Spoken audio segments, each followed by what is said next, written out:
আমরা একটি নতুন বাংলাদেশ চাই, যেই বাংলাদেশে আমরা জুলুমতন্ত্রের অবসান ঘটিয়ে জনমানুষের যে একটি রাজনীতি সেটা প্রতিষ্ঠা করতে পারবো, সেই তৌফিক আমাদেরকে দিন। আল্লাহ, আমাদের সুপার সালার ওসমান হাদি ভাই আমাদের থেকে চলে গিয়েছেন। এই আসনটি ওনার ছিল। আল্লাহ, জনগণ অনেক প্রচেষ্টা করেছিল, কিন্তু তার জনরায়কে চুরি করা হয়েছিল।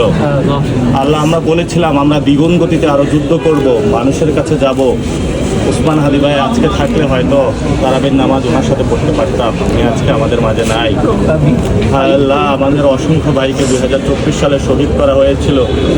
আল্লাহ, আজকে আবু সাইদ ভাই আমাদের মাঝে নাই। অসংখ্য ভাইকে শহীদ করা হয়েছিল। সেই শহীদের পথ ধরে আজকে তোমার দরবারে আমরা হাত তুলেছি। আল্লাহ, আমরা গুনাহগার বান্দা, আমরা নতুন একটি বাংলাদেশ চাই। এটা কি আমাদের অপরাধ? আল্লাহ, এই নির্বাচনের মাধ্যমে আমরা দেখেছিলাম আমরা একটা সিস্টেমের বিরুদ্ধে দাঁড়িয়েছিলাম। আল্লাহ, তুমি আমাদেরকে তৌফিক দাও যাতে আমরা দুর্নীতি থেকে মুক্ত থাকতে পারি। তৌফিক দাও যাতে চাঁদাবাজি, সন্ত্রাস, দুর্নীতি, যত অপকর্ম, অন্যায় থেকে আমরা দূরে থাকতে পারি। বাংলাদেশের তরুণ সমাজ যারা রয়েছে তাদেরকে তুমি কবুল করে নাও।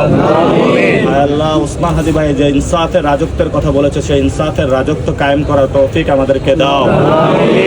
আল্লাহ, ওসমান হাদি ভাই যেভাবে বলেছিল, উনি যদি বেঁচে থাকতেন সংসদে গিয়ে চাঁদাবাজ, সন্ত্রাস, দুর্নীতিবাজদের ঘুম হারাম করে দেবেন। আল্লাহ, আমাদেরকেও তাদের ঘুম হারাম করে দেওয়া। আল্লাহ, আমাদেরকে আরো শক্তি দাও, সাহস দাও, যাতে আমরা লড়াইটা আরো দ্বিগুণ শক্তিতে চালিয়ে যেতে পারি। তুমি সবাইকে আমাদেরকে কবুল করো। রব্বানা ফাগফির লানা যুনুবানা ওয়া কাফির আন্না সাইয়্যাতিনা ওয়া তাওফানা মাআল আবরার। আমিন বিরহমাতিকা।